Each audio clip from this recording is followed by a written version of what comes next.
YCP ప్రభుత్వం హయాంలో ఎందెందు వెతికినా అందందు అవినీతి అని కనబడుతోందట. చివరకు పింఛన్లలో కూడా భారీ అవినీతి చోటు చేసుకున్నట్లు వార్తలు వస్తున్నాయి. జగన్ హయాంలో 4 లక్షల వరకు అనర్హులకు పింఛన్లు ఇచ్చినట్లు కూటమి ప్రభుత్వం ఇప్పుడు గుర్తించినట్టు తెలియవస్తోంది. సంక్షేమ పథకాల్లోనూ అవినీతి రాజ్యమేలిందా? తమకు అనుకూలమైన వాళ్లకు పింఛన్లను దోచిపెట్టారా? వైసీపీ ప్రభుత్వం హయాంలో సంక్షేమం అవినీతిని కూటమి ప్రభుత్వం టార్గెట్ చేస్తోందా? పింఛన్ల లెక్కను తేల్చనుందా? డీటెయిల్స్ ఈ సిరీలో.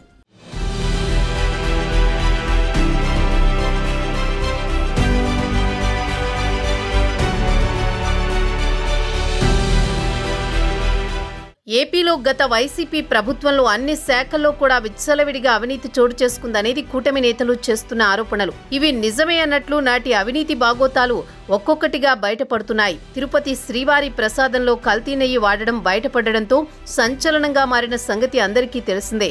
తాజాగా సామాజిక పింఛన్లలో కూడా అవినీతి జరిగిందని తెలుస్తోంది. గత ప్రభుత్వ హయాంలో దివ్యాంగులు, ఇతర కేటగిరీల్లో అనర్హులకు భారీగా పింఛన్లు మంజూరు చేశారని ఫిర్యాదులు వెల్లువెత్తుతున్నాయి. ఈ క్రమంలో రాష్ట్రంలో ప్రస్తుతం సామాజిక భద్రతా పింఛన్ల తనిఖీ పైలట్ ప్రాజెక్టుగా చేపట్టాలని కూటమి ప్రభుత్వం నిర్ణయించింది. తనిఖీలు చేపట్టి అనర్హులను గుర్తించాలని ప్రభుత్వం నిర్ణయం తీసుకుంది. తొలి విడతగా జిల్లాకు ఒక గ్రామాన్ని ఎంపిక చేస్తారు. అక్కడ తనిఖీలకు పక్క మండలానికి చెందిన అధికారులను నియమించనున్నారు. ఒక్కో బృందం 40 పింఛన్లను మాత్రమే పరిశీలించనుందని తెలుస్తోంది. అనర్హులకు పింఛన్లు ఇచ్చినట్లు తెలిస్తే రద్దు చేసే అవకాశం ఉందని అధికార వర్గాలు చెబుతున్నాయి. వైసీపీ ప్రభుత్వం తమకి అనుకూలమైన వాళ్లకు అనర్హులైనప్పటికీ పింఛన్లు మంజూరు చేశారని తీవ్ర ఆరోపణలు వస్తున్నాయి.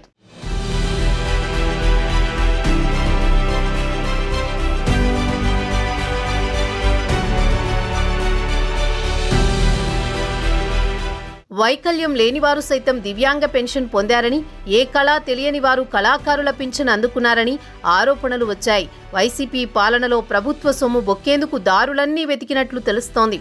నెల నెల అక్రమ పింఛన్ సొమ్ము కాజేశారు.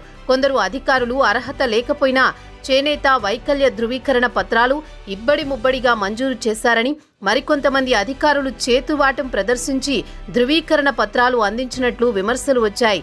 అదే సమయంలో అర్హులకు పింఛన్లు అందలేదనే ఆరోపణలు ఉన్నారు. వృద్ధులు, ఒంటరి మహిళలు, వితంతువులు, దివ్యాంగులకు అర్హత ఉన్నా ఏవేవో కారణాలు చెప్పి దరఖాస్తుల్ని పక్కన పెట్టారని కొంతమంది ఆరోపించారు. జగన్ ప్రభుత్వం 5 ఏళ్లలో 8 లక్షల మందికి పింఛన్లు తొలగించిందనే విమర్శలు వినిపిస్తున్నాయి. అందుకే కూటమి ప్రభుత్వం అర్హత ఉన్న ప్రతి ఒక్కరికి పింఛన్ అందించాలని భావిస్తోంది. ఆ దిశగా చర్యలు చేపట్టింది. ఇప్పటికే కొత్త పింఛన్లపై విధి విధానాల రూపకల్పన కోసం 5 మంత్రులతో సబ్ కమిటీ ఏర్పాటు చేయాలని ముఖ్యమంత్రి చంద్రబాబు ఆదేశించారు.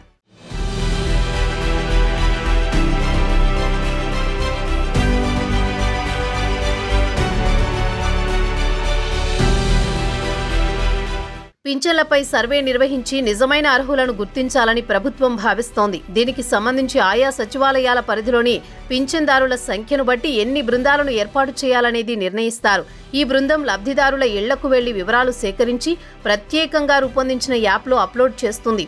ఈ మొత్తం ప్రక్రియ 2 రోజుల్లో పూర్తి చేయాలని అన్ని జిల్లాల అధికారులకు ఆదేశాలు జారీ చేశారు. ర్యాండమ్ తనిఖీలో వెల్లడైన వివరాల ఆధారంగా రాష్ట్ర వ్యాప్త పరిశీలనపై ప్రభుత్వం నిర్ణయం తీసుకోనుంది.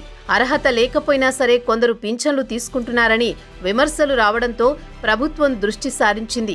అనర్హుల ఏరివేతకు కసరత్తు మొదలుపెట్టింది. ఈ క్రమంలో తనిఖీలు చేపట్టాలని నిర్ణయించింది.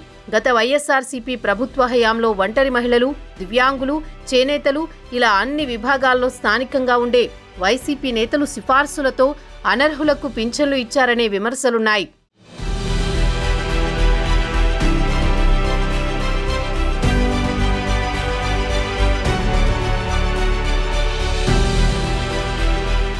అందరికీ సమాన హక్కులు కల్పించాలనే సామాజిక భద్రతా కార్యక్రమాల్లో భాగంగా పింఛన్ల వ్యవస్థను తీసుకొచ్చాయి ప్రభుత్వాలు.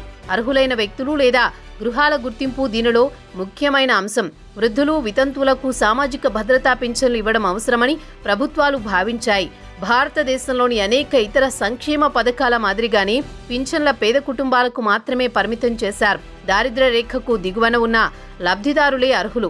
ఒక పేద వితంతువు పింఛను పొందడంలో విఫలమైతే అది ప్రభుత్వ వైఫల్యంగా భావించాలని నిపుణులు చెబుతున్నారు. అలాంటిది వైసీపీ ప్రభుత్వ హయాంలో స్థానిక వైసీపీ నేతల సిఫార్సుల మేరకు అనర్హులకు కూడా పింఛన్లు మంజూరు చేశారు. 7 ఎకరాలు పొలమున్న రైతుకు వృద్ధాప్య పింఛను అందజేసినట్లు వార్తలొచ్చాయి.